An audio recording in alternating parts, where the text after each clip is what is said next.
നമസ്കാരം. കൂളിംഗ് ഗ്ലാസിൻ്റെ മറ്റൊരു എപ്പിസോഡിലേക്ക് സ്വാഗതം. മുരളിയും ഗീതയും തലസ്ഥാനം വിജയകുമാറും കൃഷ്ണൻകുട്ടി നായരും അടക്കം മലയാളത്തിലെ പ്രഗത്ഭ താരങ്ങൾ അഭിനയിച്ച ഒരു ചിത്രത്തിൻ്റെ ഭാഗമാകാൻ കഴിയുക. സംവിധായകനോ മോഹൻലാലിൻ്റെ ബാലേട്ടനും മമ്മൂട്ടിയുടെ പല്ലാവൂർ ദേവനാരായണൻ അടക്കം നിരവധി ഹിറ്റ് ചിത്രങ്ങളുടെ സംവിധായകൻ ശ്രീ VM വിനു. എങ്ങനെ അങ്ങനെ ഒരു ചിത്രത്തിൻ്റെ ഭാഗമായി അതിൻ്റെ സാഹചര്യങ്ങളെക്കുറിച്ച് പറയാനാണ് ഇന്നത്തെ എപ്പിസോഡ് ഞാൻ വരുന്നത്. ഞങ്ങളിലെ പൊതുപ്രവർത്തകരുടെ താവളമായിരുന്നു അന്ന് സുന്ദരം മെഡിക്കൽസിൻ്റെ പുറകിലുള്ള സുബ്രഹ്മണ്യൻ മാഷിൻ്റെ ഫോട്ടോസ്റ്റാറ്റ് കം STD ബൂത്ത്. നിരവധി ആളുകൾ രാവിലെ അപേക്ഷ എഴുതാനോ പോലീസ് കേസുമായോ വില്ലേജ് ഓഫീസിൽ പോകേണ്ട കാര്യമായിട്ടൊക്കെ അവിടെയാണ് വന്നു ചേരുക. ഞങ്ങൾ അന്വേഷിച്ചാൽ കിട്ടുന്നൊരു അഡ്രസ്സായി ആ താവളം മാറി. അതുകൊണ്ട് രണ്ട് ഗുണങ്ങളാണ്. ഒന്ന്, കാണാൻ വരുന്ന ആളുകൾക്ക് അപേക്ഷ എഴുതാനുള്ള പേപ്പർ അവിടെ നിന്ന് തന്നെ വാങ്ങും.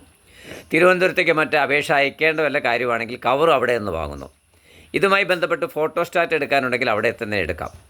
മാത്രമല്ല, ഏതെങ്കിലും നേതാക്കളെ തിരുവനന്തപുരത്തോ അല്ലെങ്കിൽ പാലക്കാട്ടോ അല്ലെങ്കിൽ നമ്മൾ ഷൊർണൂരിൽ തന്നെ മറ്റ് വ്യക്തികളെ അല്ലെങ്കിൽ പോലീസ് സ്റ്റേഷനൊക്കെ വിളിക്കണമെങ്കിൽ ഇവിടുത്തെ STD ബൂത്ത് ഉപയോഗിക്കാം. അന്ന് STD ബൂത്താണ് നമ്മുടെ ശരണം. ഇതോടൊപ്പം തന്നെ ഞങ്ങളെ അന്വേഷിക്കുന്ന ആർക്കും ഞങ്ങൾ കൊടുക്കുന്ന ഫോൺ നമ്പർ ഈ STD ബൂത്തിൻ്റെയാണ്. ഈ നമ്പറിൽ വിളിച്ചാൽ ഞങ്ങൾ അവിടെ ഉണ്ടോ എന്നറിയാൻ കഴിയുന്ന രീതിയിൽ ഞങ്ങളുടെ ഒരു വീട് പോലെയായി ഈ സ്ഥാപനം. അപ്പോൾ ഇതുകൊണ്ട് തന്നെ ഒരു പരസ്പര പൂരകമായി സുബ്രഹ്മണ്യൻ മാഷും ഞങ്ങളും പ്രവർത്തിച്ചു. ഞങ്ങളെക്കൊണ്ട് മാഷ്ക്കും ഗുണമുണ്ട്. മാഷെ സംബന്ധിച്ച് ഞങ്ങൾക്ക് ഇടയ്ക്കിടയ്ക്ക് ചായ പറയും. മാഷ് അങ്ങനെ ഒരു പ്രത്യേക നയമാണ്. ഒരു ബ്രദേഴ്സിനെ പോലെയായി ഞങ്ങൾ. അവിടെ തന്നെ ഒരു സുശീല ടീച്ചർ എന്നാണ് ഞങ്ങൾ വിളിക്കുക. അവർ ഞങ്ങളുടെ ഒരു കുടുംബാംഗം പോലെ ഞങ്ങൾക്ക് എല്ലാ സഹായങ്ങളും അവിടെ ചെയ്തു തരും. ഞങ്ങളോട് വലിയ കാര്യം. അപ്പോൾ ഈ ഒരു സ്നേഹം ഞങ്ങൾക്ക് ആ സ്ഥാപനത്തോടുള്ള അടുപ്പം വല്ലാത്തതായി. ഈ ഇടപഴകലിൻ്റെ ഭാഗമായിട്ടാണ്, അല്ലെങ്കിൽ ആ സ്ഥാപനത്തോടുള്ളൊരു കടപ്പാട് നിലനിർത്തിക്കൊണ്ടാണ് ഞങ്ങളുടെ ഈ സിനിമാ പ്രവേശമെന്ന് പറയാനാണ് ഈ എപ്പിസോഡ് ഞാൻ തുടരുന്നത്.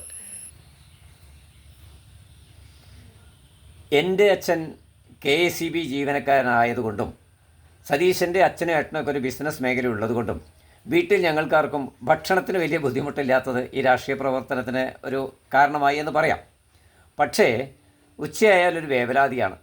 ഒരു വരുമാനവുമില്ല. ഇങ്ങനെ എന്തെങ്കിലും രാഷ്ട്രീയപരമായി രക്ഷപ്പെടുമെന്നുള്ള സ്വപ്നം കണ്ടുകൊണ്ട് ജനങ്ങളെ സേവിച്ച് നടക്കുന്നൊരു കാലമാണല്ലോ. അപ്പോൾ ഉച്ചയായി കഴിഞ്ഞാൽ വീട്ടിലേക്ക് ഊണ് കഴിക്കാൻ പോകാൻ സ്വാഭാവികമായൊരു മടി വരും. ഒരു വരുമാനമില്ലാത്ത ഉച്ചയ്ക്ക് ഇങ്ങനെ പറഞ്ഞില്ലെങ്കിലും നക്കാനായിട്ട് വീട്ടിലേക്ക് കയറി വരുന്ന രണ്ട് ജന്മങ്ങളായി ഞങ്ങൾ മാറുന്നല്ലോ എന്നുള്ള വിഷമം കൊണ്ട് പലപ്പോഴും ഈ സുന്ദരം മെഡിക്കൽസിൽ തന്നെ തന്ത്രപരമായി ഉച്ചയ്ക്ക് അവിടെ ഇരുന്ന് സമയം കളയുകയാണ് പതിവ്. സതീശനൊരിക്കൽ അൾസറിൻ്റെ ചെറിയ ഉപദ്രവം വരെ തുടങ്ങിയത് ഈ പട്ടിണി കൊണ്ടാണെന്ന് എനിക്ക് തോന്നിയിട്ടുണ്ട്. സുബ്രഹ്മണ്യ മാഷ് വേദനോട് ചോദിക്കും, എന്താ പോയില്ലേ? അദ്ദേഹത്തിൻ്റെ കാര്യം അറിയാം. ഞങ്ങൾ തുറന്ന് പറയും, ഒരു മടി, വീട്ടിൽ പോകാമെന്നൊക്കെ പറയും.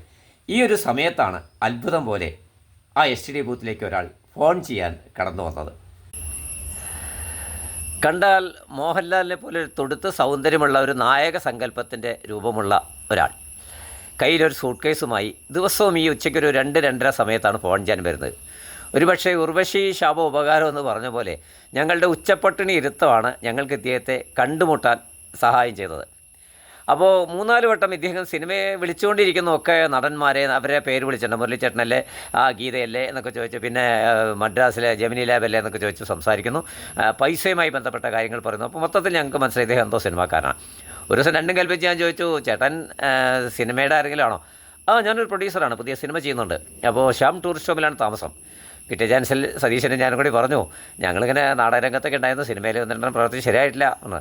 ആരെങ്കിലും പറഞ്ഞു, നിങ്ങളൊരു 3 മണിക്ക് ശേഷം ശ്യാം ടൂറിസ്റ്റ് ഹോമിലേക്ക് വരൂ, അവിടെ വെച്ച് നമുക്ക് സംസാരിക്കാം, കൂടുതൽ പരിചയപ്പെടാം എന്ന് പറഞ്ഞു. ഇദ്ദേഹം വളരെ പ്ലസൻ്റായിട്ട് പൈസയൊക്കെ കൊടുത്ത് പോകുന്ന പോക്കേണ്ട ഞങ്ങളെ കൗതുകത്തോടെ നോക്കുന്നത്. 3 മണിക്ക് തന്നെ ശ്യാം ടൂറിസ്റ്റ് ഹോമിലേക്ക് ഞങ്ങൾ എത്തിച്ചേരുകയാണ്. അത് ഞങ്ങളുടെ ജാതകത്തിലെ മറ്റൊരു അധ്യായം തുറക്കാനുള്ളതാണ് എന്നുള്ളത് ദൈവഹിതമായി ആ പട്ടിണി കാലത്തെ ഞങ്ങൾ സമർപ്പിക്കുകയാണ്. ആ കഥയുമായി അടുത്തൊരു എപ്പിസോഡിൽ വീണ്ടും നമുക്ക് കാണാം. സമയമാണ് നമ്മുടെ പ്രശ്നം എന്നറിയിച്ചുകൊണ്ട് നന്ദി, നമസ്കാരം.